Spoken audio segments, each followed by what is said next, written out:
ஓம் சாந்தி. June 28, 2025 காலை முரளி பாப்தாதா மதுபன். சாராம்சம். இனிய குழந்தைகளே, முன்னேற வேண்டுமாயின் நீங்கள் தினமும் இரவில் உறங்க செல்வதற்கு முன்னர் உங்கள் அட்டவணையை சோதியுங்கள். நாள் முழுவதிலும் நான் எவருக்காவது துன்பம் விளைவித்தேனா? கேள்வி: மகா பாக்யசாலி குழந்தைகளிடம் உள்ள துணிச்சல் என்ன? பதில்: கணவனும் மனைவியுமாக உள்ள மகா பாக்யசாலி குழந்தைகள் சகோதரர்களாக சேர்ந்து வாழ்கிறார்கள். தாங்கள் கணவனும் மனைவியும் என்ற விழிப்புணர்வை அவர்கள் கொண்டிருப்பதில்லை.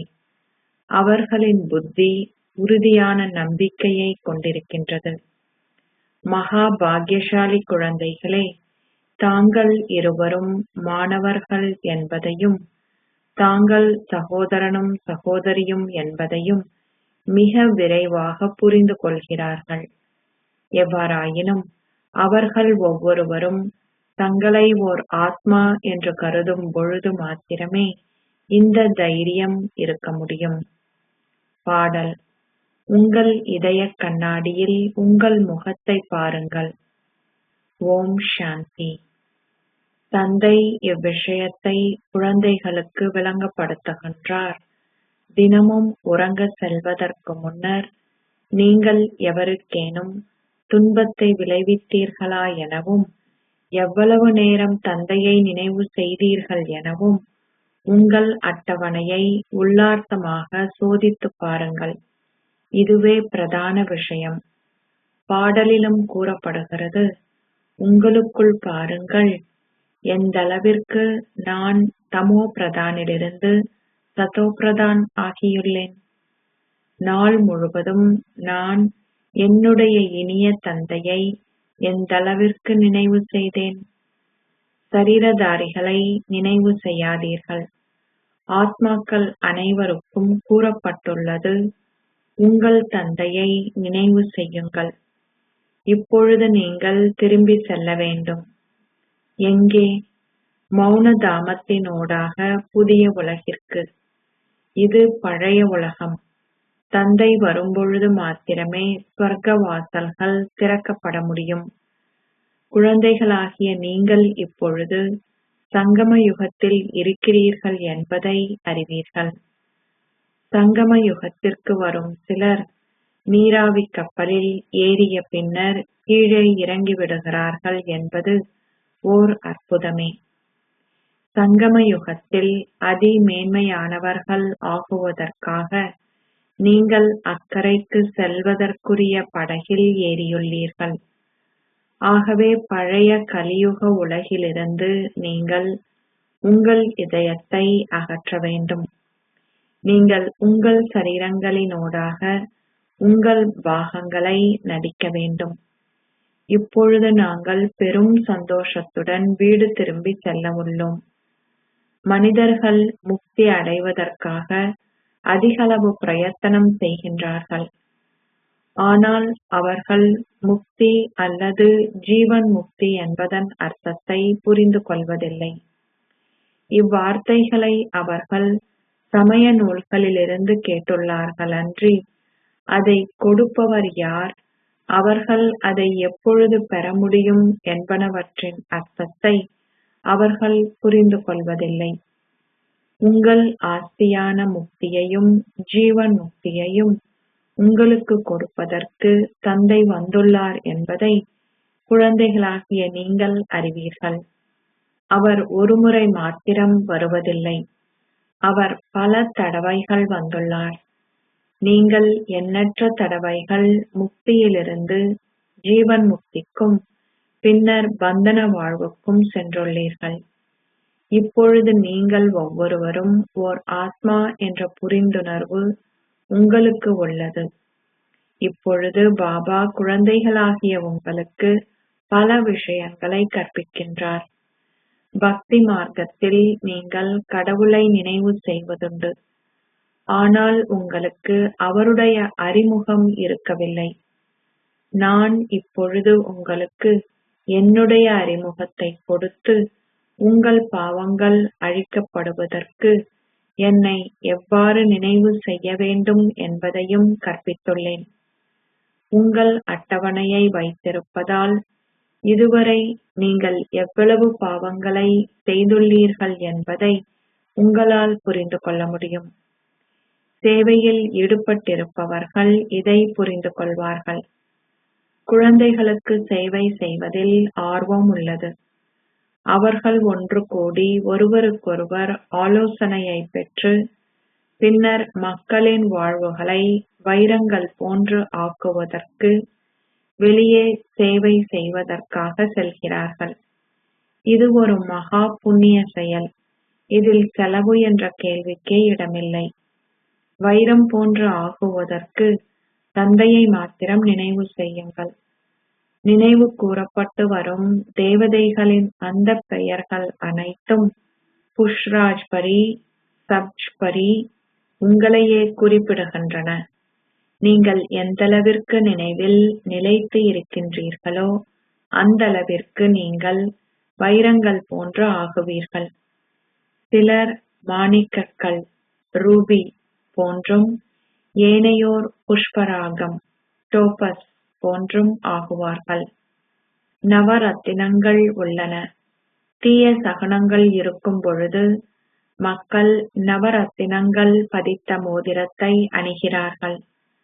பக்தி மார்க்கத்தில் அத்தகைய பல உதாரணங்கள் கொடுக்கப்பட்டுள்ளன. இங்கே ஏனைய அனைத்து சமயங்களுக்குமான ஒரேயொரு ஸ்லோகமே உங்களிடம் உள்ளது. மன்மனா பவ். கடவுள் ஒரேயொருவரே.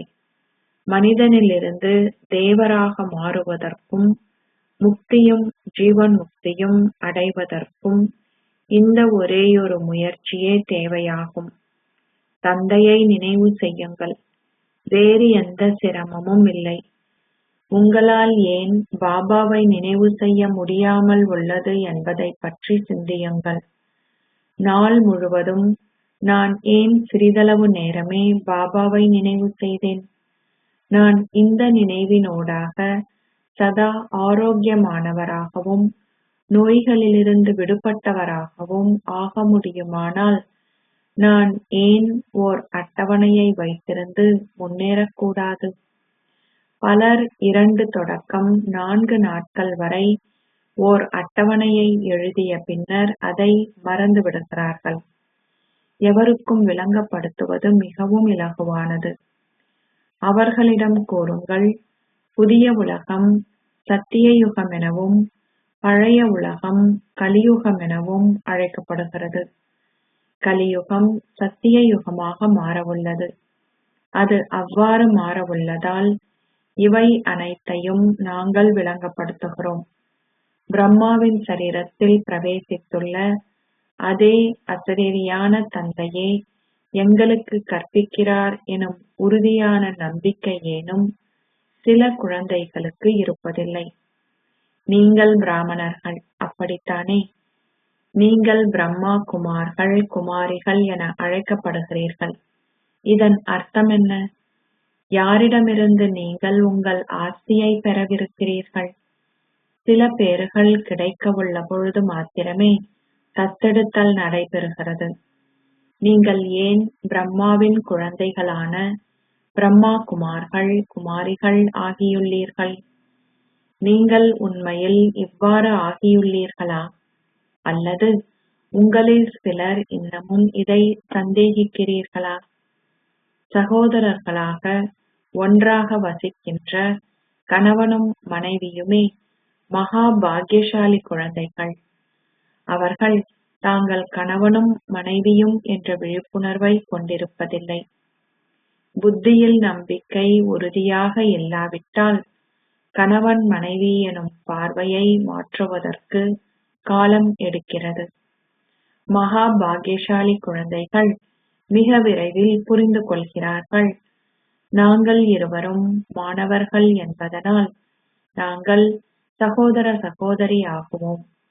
நீங்கள் உங்களை ஓர் ஆத்மாவாக கருதும் பொழுது மாத்திரமே உங்களிடம் இந்த தைரியம் இருக்க முடியும். ஆத்மாக்கள் அனைவரும் சகோதரர்கள். பின்னர் நீங்கள் பிரம்மா குமார்களும் குமாரிகளும் ஆகும் பொழுது சகோதர சகோதரிகளாகுகிறீர்கள். சிலர் முழுமையாகவே பந்தனத்திலிருந்து விடுபட்டிருப்பினும் அவர்கள் புத்தி சிறிதளவு ஈர்க்கப்படுகிறது. கர்மாத்தீத ஸ்திதியை அடைவதற்கு காலம் எடுக்கிறது.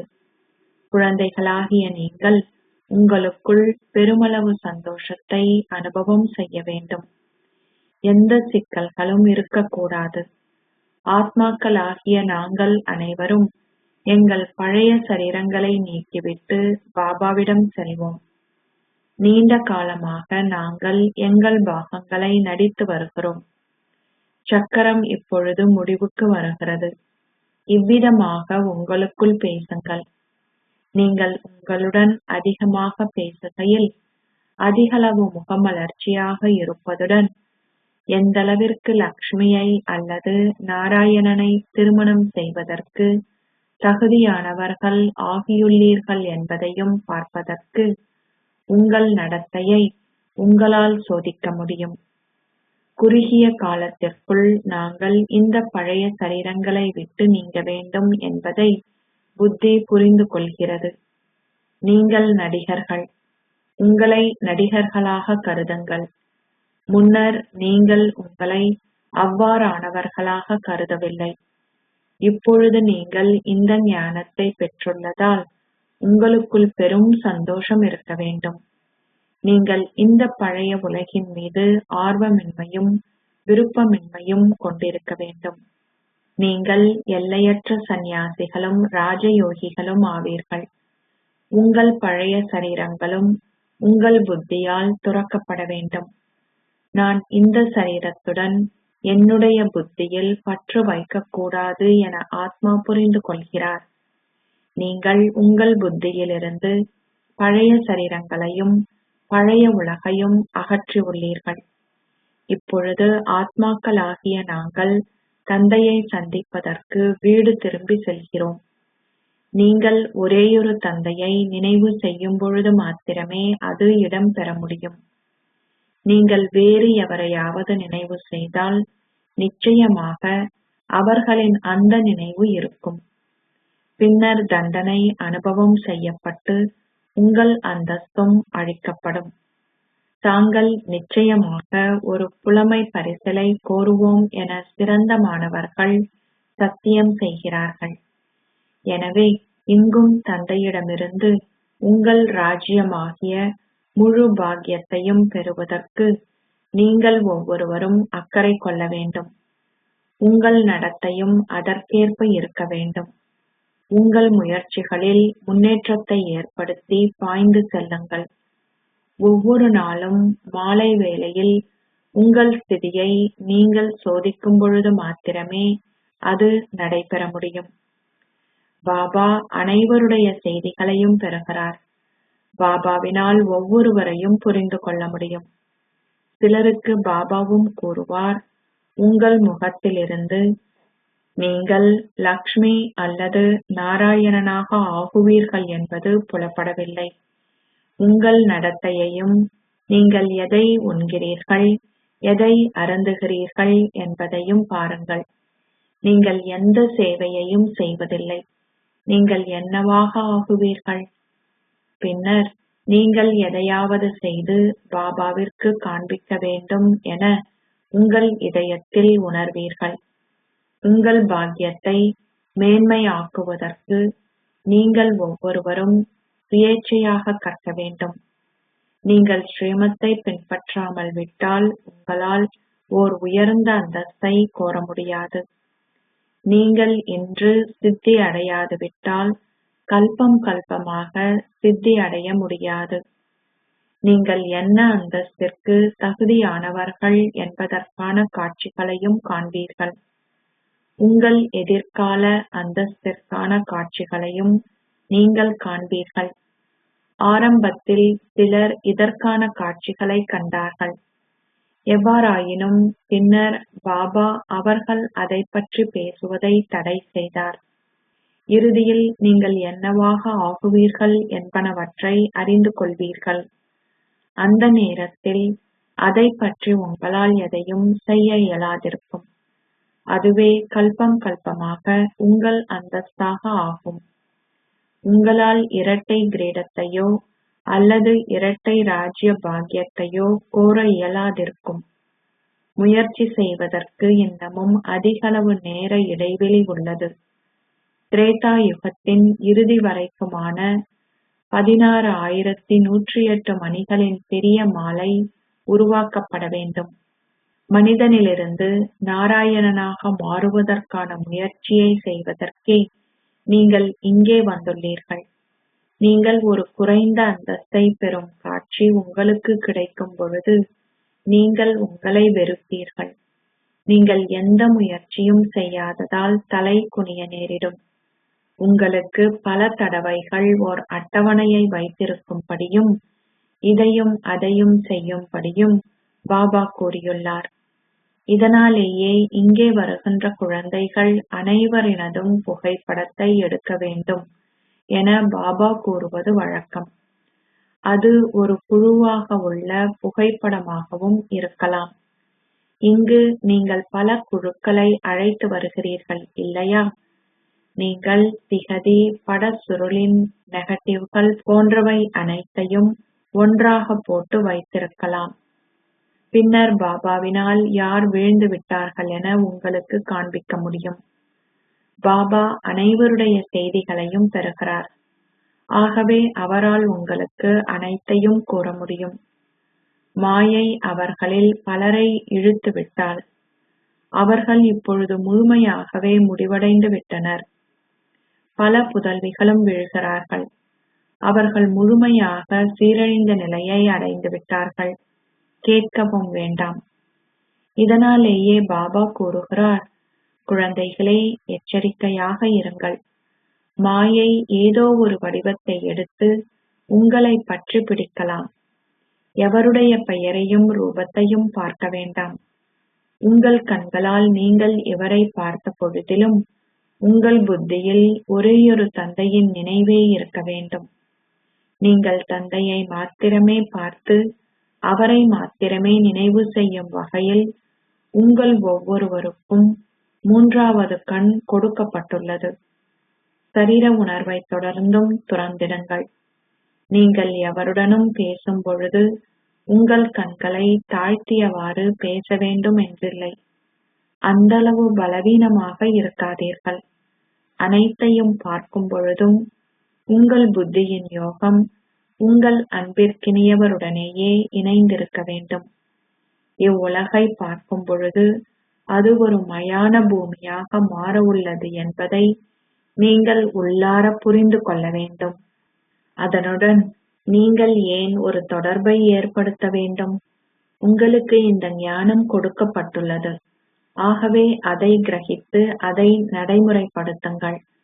குழந்தைகளாகிய நீங்கள் கண்காட்சிகளில் விளங்கப்படுத்தும் பொழுது பாபா பாபா என்னும் வார்த்தைகள் உங்கள் உதடுகளின் மூலம் 1000 தடவைகள் வெளிப்பட வேண்டும்.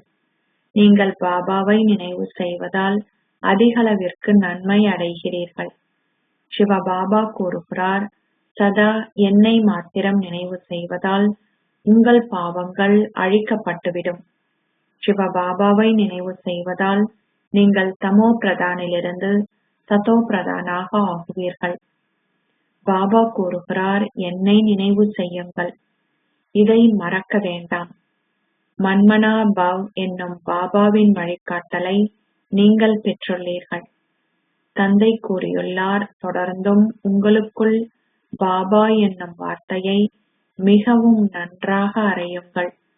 நாள் முழுவதும் சதா பாபா பாபா என்று மீண்டும் மீண்டும் கூறுங்கள். வேறு எதை பற்றியும் அக்கறை கொள்ள வேண்டாம். இதுவே பிரதானமான முதலாவது விஷயமாகும். முதலில் தந்தையை புரிந்து கொள்ளுங்கள். இதில் மாத்திரமே நன்மை இருக்கிறது. 84 பிறவிகளின் சக்கரத்தை புரிந்து கொள்வது மிகவும் இலகுவானது. கண்காட்சிகளில் விளங்கப்படுத்துவதில் குழந்தைகளாகிய உங்களுக்கு மிகவும் ஆர்வம் இருக்க வேண்டும்.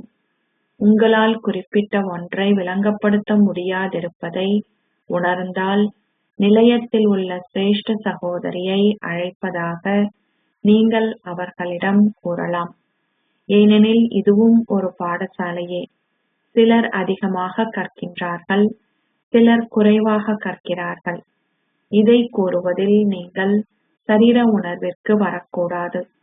உங்கள் நிலையம் பெரியதாயின் ஒரு கண்காட்சியை நடத்துங்கள். அதில் ஸ்வர்க வாசல் என்னும் படத்தை போடுங்கள். ஸ்வர்க வாசல் இப்பொழுது திறக்கப்படுகிறது. இடம் பெறவுள்ள யுத்தத்திற்கு முன்னர் உங்கள் ஆஸ்தியை கோருங்கள். மக்கள் தினமும் ஆலயத்திற்கு செல்வதைப் போலவே இங்கும் உங்கள் பாடசாலை உள்ளது. உங்களிடம் படங்கள் உள்ளன. ஆகவே அவை போடப்பட்டால் உங்களுக்கு விளங்கப்படுத்துவது இலகுவாக இருக்கும். எவ்வாறு உங்கள் கீதா பாடசாலையை ஒரு அருங்காட்சியகமாக மாற்ற முடியும் என்பதைப் பற்றி சிந்திக்க முயற்சி செய்யுங்கள். அங்கு ஏதோ ஓர் ஆடம்பரம் இருக்கும் பொழுது மக்கள் வருவார்கள். வைகுந்தத்திற்கான பாதையே ஒரு வினாடியில் புரிந்து கொள்ளக்கூடிய பாதையாகும். தந்தை கூறுகிறார், தமோபிரதான் மனிதர்களால் வைகுந்தம் செல்ல முடியாது. புதிய உலகிற்கு செல்வதற்கு சதோபிரதான் ஆகுங்கள். அதில் செலவு கிடையாது. ஆலயங்கள், கிறிஸ்தவ தேவாலயங்கள் போன்றவற்றுக்கு செல்வதற்கான தேவையும் இல்லை. நினைவில் நிலைத்திருப்பதன் மூலம் நீங்கள் தூய்மையாகி நேரடியாகவே உங்கள் இனிய வீட்டிற்கு செல்வீர்கள். நீங்கள் இவ்வாறாகவே தூய்மையற்றதிலிருந்து தூய்மை ஆகுவீர்கள் என நான் உங்களுக்கு உத்தரவாதம் அளிக்கிறேன். சக்கரத்தின் படத்தில் ஒரு பெரிய வாசல் இருக்க வேண்டும். எவ்வாறு ஸ்வர்க வாசல் திறக்கப்படுகின்றது என்பது மிகவும் தெளிவாக்கப்பட வேண்டும். நரக வாசல்கள் மூடப்பட உள்ளன. ஸ்வர்க்கத்தில் நரகத்தை பற்றி குறிப்பிடுவதில்லை. மக்கள் கிருஷ்ணரை அதிகளவு நினைவு செய்தாலும் அவர் எப்பொழுது வருகிறார் என்பதை அவர்கள் அறிய மாட்டார்கள். அவர்களுக்கு எதுவுமே தெரியாது. அவர்களுக்கு தந்தையையும் தெரியாது. கடவுள் எங்களுக்கு மீண்டும் ஒரு முறை ராஜயோகத்தை கற்பிக்கிறார். நீங்கள் இந்தளவையேனும் நினைவு செய்தால் அதிகளவு சந்தோஷத்தை அனுபவம் செய்வீர்கள். நீங்கள் இறை தந்தையின் மாணவர்கள் என்னும் சந்தோஷம் உங்களுக்குள் இருக்க வேண்டும். நீங்கள் ஏன் இதை மறந்து விடுகிறீர்கள்?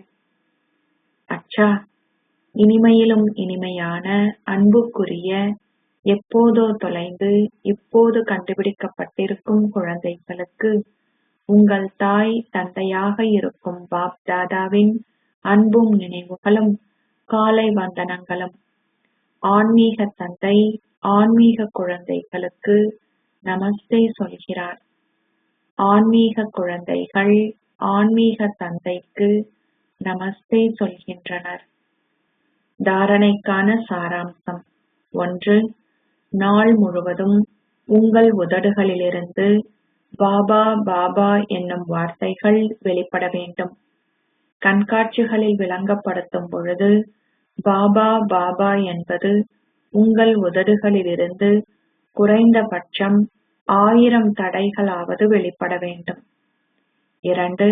உங்கள் பௌதீக கண்கள் மூலம் அனைத்தையும் பார்க்கும் பொழுது ஒரேயொரு தந்தையை நினைவு செய்யுங்கள். ஏனையோருடன் பேசும் பொழுது உங்கள் 3வது கண்ணை பயன்படுத்தி ஒவ்வொருவரையும், அத்துடன் ஆத்மாக்களின் தந்தையையும் ஆத்மாக்கள் என பார்ப்பதை பயிற்சி செய்யுங்கள். ஆசீர்வாதம். நீங்கள் உங்களின் ஒவ்வொரு வினாடியையும் ஒவ்வொரு எண்ணத்தையும் விலைமதிப்பற்ற முறையில் பயன்படுத்தும் விலைமதிப்பற்ற ரத்தினம் ஆகுவீர்களாக. சங்கம யுகத்தின் ஒவ்வொரு வினாடியும் மகத்தான பெறுமதி உடையது. எப்படி நீங்கள் ஒன்றுக்கு பதிலாக 100,000 பெறுகிறீர்களோ அப்படியே ஒரு வினாடியேனும் வீணாக்கப்பட்டால் 100,000 வீணாக்கப்படும். எனவே இந்தளவு கவனம் செலுத்தி கவனயீனம் அனைத்தையும் முடித்து விடுங்கள். தற்சமயம் எதையும் கணக்கு வழக்கு பார்க்க எவரும் இல்லை. ஆனால் சிறிது காலத்தின் பின்னர் வருந்துகை ஏற்படும். ஏனென்றால் இந்த நேரத்திற்கு அதிக பெறுமதி உள்ளது. ஒவ்வொரு வினாடியையும் ஒவ்வொரு எண்ணத்தையும் விலைமதிப்பற்ற முறையில் பயன்படுத்துபவர்கள் விலைமதிப்பற்ற ரத்தினங்கள் ஆகுவார்கள். ஸ்லோகம்: சதா யோகியுக்தாக இருப்பவர்கள் ஒத்துழைப்பை பெறுவதை அனுபவம் செய்வதுடன் வெற்றி ரத்தினங்கள் ஆகுகிறார்கள். அவ்யக்த சமிக்கை: ஆத்ம உணர்வு ஸ்திதியில் இருப்பதை பயிற்சி செய்யுங்கள். அகநோக்கில் இருங்கள். நீங்கள் ஆத்மா என்ற வார்த்தையை அறியும்போது ஆன்மீகத்துடன் கூடவே உங்களிடம் நல்லாசிகளும் இருக்கும். அத்துடன் உங்களின் பார்வையும் தூயதாகும். யாராவது உங்களை அவமதித்தாலும் சதா அந்த ஆத்மா ஒரு தமோகுணி பாகத்தை நடிப்பதை உணர்ந்தவராக இருங்கள். அப்போது நீங்கள் அந்த ஆத்மாவை வெறுக்க மாட்டீர்கள். ஆனால் அந்த ஆத்மாவிற்காக உங்களால் நல்லாசிகளை கொண்டிருக்க முடியும். ஓம் சாந்தி.